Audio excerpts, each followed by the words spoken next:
Assalamualaikum warahmatullahi wabarakatuh. Perkenalkan, nama saya Silvia Damayanti. Saya dari Prodi PAI semester 4. Di sini saya akan mempresentasikan tentang membedakan konsep dan karakteristik media pembelajaran berbasis ICT. Langsung saja ke pembahasan. Untuk yang pertama yaitu media pembelajaran berbasis ICT. Pengertian media pembelajaran berbasis ICT. Secara umum, media merupakan alat untuk menyampaikan informasi atau pesan dari suatu tempat ke tempat lain. Media digunakan dalam proses komunikasi, termasuk kegiatan belajar mengajar. Menurut Awayan Santiasa tahun 2007, proses pembelajaran mengandung 5 komponen komunikasi, yaitu guru atau komunikator, bahan pembelajaran, media pembelajaran, siswa atau komunikan, dan tujuan pembelajaran. Jadi, media pembelajaran adalah segala sesuatu yang dapat digunakan untuk menyalurkan pesan atau bahan pembelajaran, sehingga dapat merangsang perhatian, minat, pikiran, dan perasaan siswa dalam kegiatan belajar untuk mencapai tujuan belajar. Berdasarkan kegunaan dan cara pemakaiannya, multimedia pembelajaran dapat dikelompokkan menjadi dua, yakni multimedia presentasi dan multimedia belajar mandiri. Untuk yang pertama yaitu multimedia presentasi pembelajaran.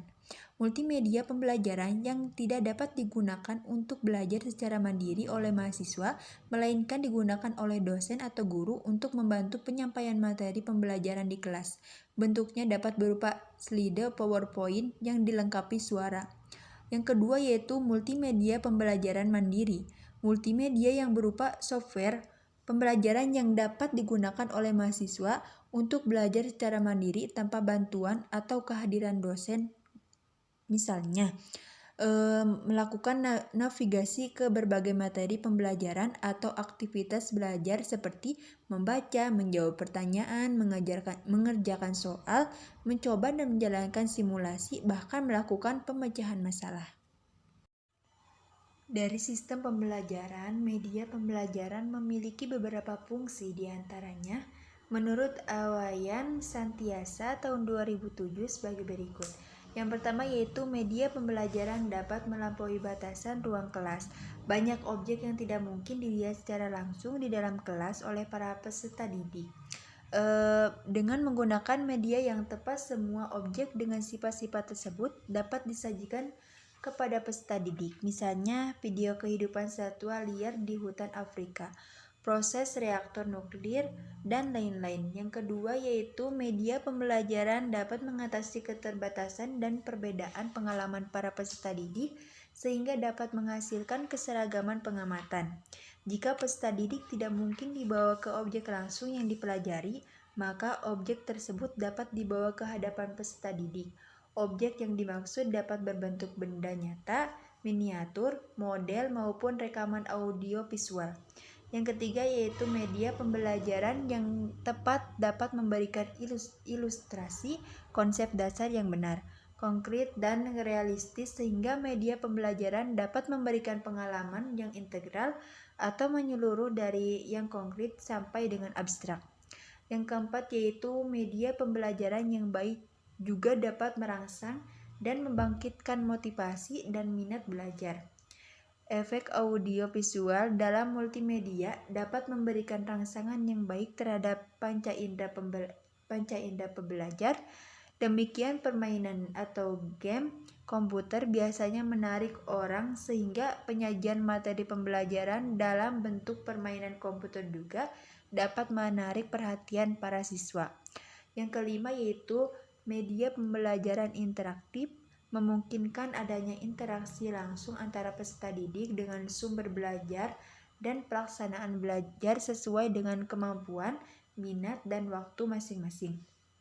Dengan modul atau paket pembelajaran berbatas komputer atau mahasiswa dapat belajar sesuai dengan kemampuan, waktu, dan kecepatan masing-masing. ICT dalam pembelajaran. ICT atau TIK mencakup semua teknologi yang dapat digunakan untuk menyimpan, mengolah, menampilkan, dan menyampaikan informasi dalam proses komunikasi. Yang pertama yaitu teknologi komputer. Teknologi komputer yaitu baik perangkat keras maupun perangkat lunak.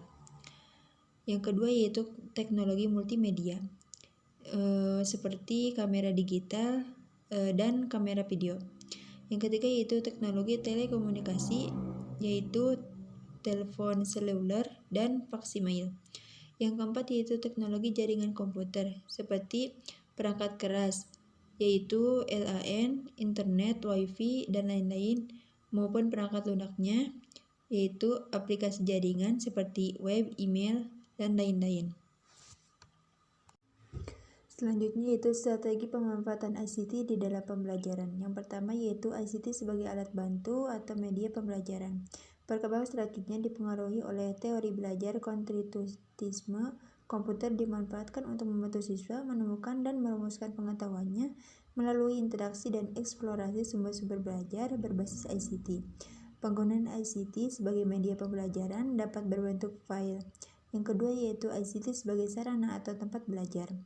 Di era teknologi informasi dan komunikasi ini, kegiatan belajar tidak hanya dapat dilakukan di dalam kelas atau perpustakaan. Contohnya yaitu seperti membaca materi pembelajaran, mengerjakan soal-soal dan tugas. Yang ketiga yaitu ICT sebagai sumber belajar. Perkembangan ICT yang pesat tidak hanya dalam bentuk teknologi saja, namun juga dalam bentuk isi. Pada satu sisi, para ahli telah mengembangkan teknologi yang memudahkan para pakar untuk menyajikan dan menyampaikan pengetahuan. Di sisi lain, para pakar dalam berbagai bidang sudah banyak yang menyumbangkan dan menyebarkan pengetahuannya melalui berbagai media, seperti CD, DVD, internet. Contoh sumber berbasis ICT adalah Ensiklopedia Britannica atau dalam bentuk DVD maupun web. Yang keempat yaitu ICT sebagai sarana peningkatan profesionalisme. Perkembangan ICT yang ada di dewasa ini juga memberikan kemudahan bagi para dosen dan guru untuk meningkatkan profesionalisme. Selain itu juga dengan memanfaatkan ICT, para dosen dan guru dapat berkomunikasi dengan sejawat maupun pakar untuk berdiskusi tentang permasalahan-permasalahan pembelajaran yang dihadapinya. Bahkan melalui komunikasi semacam ini tidak tertutup kemungkinan terjalin kerjasama lebih lanjut dalam bentuk penelitian bersama, misalnya atau mengundang pakar yang bersangkutan untuk menjadi pembicara dalam seminar atau workshop. Yang selanjutnya yaitu yang kedua, karakteristik media pembelajaran berbasis ICT. Adapun pengertian media pembelajaran berbasis ICT.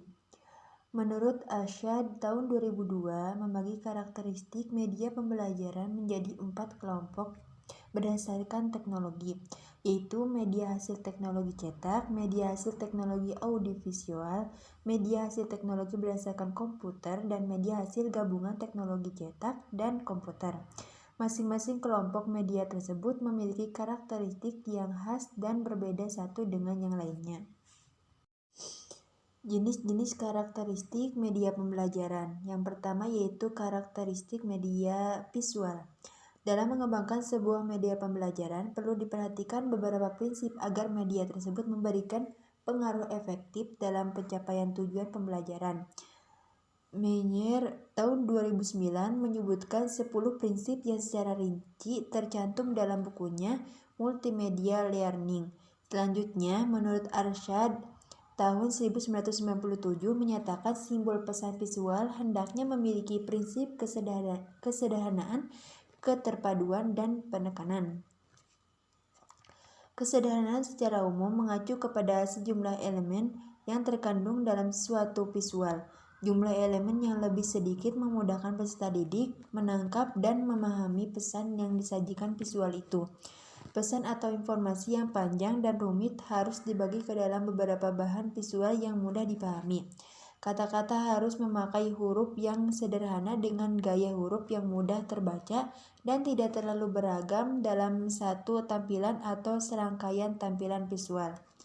Yang kedua yaitu media visual proyeksi.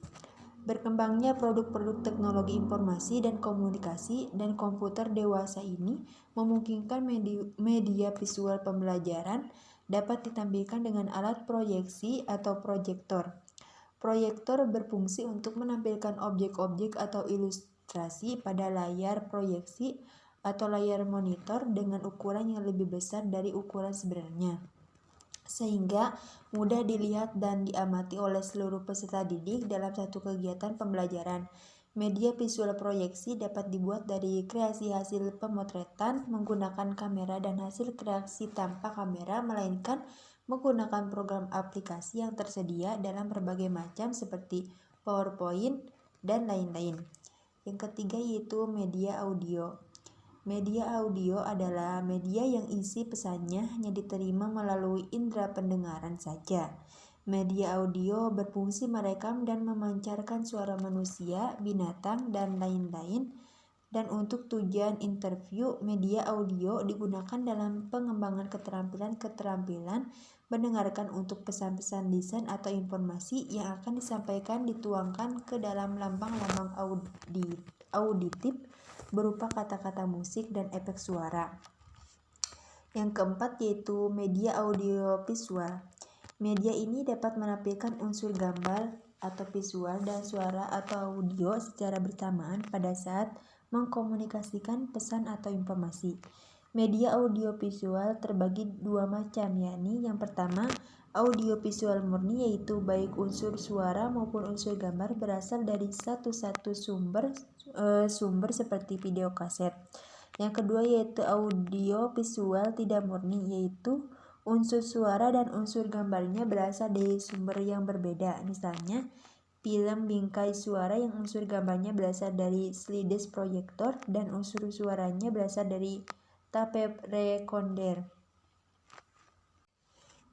Selanjutnya yaitu karakteristik multimedia. Menurut Haynes et al. Tahun 2005 menyatakan bahwa multimedia merupakan penggabungan atau pengintegrasian dua atau lebih format media yang berpadu seperti teks, grafik, animasi, dan video untuk membentuk aturan informasi ke dalam sistem komputer. Secara umum, media pembelajaran memiliki 3 karakteristik atau ciri, yaitu yang pertama ciri fiksatif, yaitu yang menggambarkan kemampuan media untuk merekam, menyimpan, melestarikan, dan merekonstruksi suatu peristiwa atau objek. Yang kedua yaitu ciri manipulatif, yaitu kemampuan media untuk mentransformasi suatu objek, kejadian, atau proses dalam mengatasi masalah ruang dan waktu. Yang ketiga yaitu ciri distributif, yang menggambarkan kemampuan media mentransportasikan objek atau kejadian melalui ruang, dan secara bersamaan kejadian itu disajikan kepada sejumlah besar siswa di berbagai tempat dengan stimulus pengalaman yang relatif sama mengenai kejadian tersebut. Sekian pemaparan materi dari saya. Wassalamualaikum warahmatullahi wabarakatuh.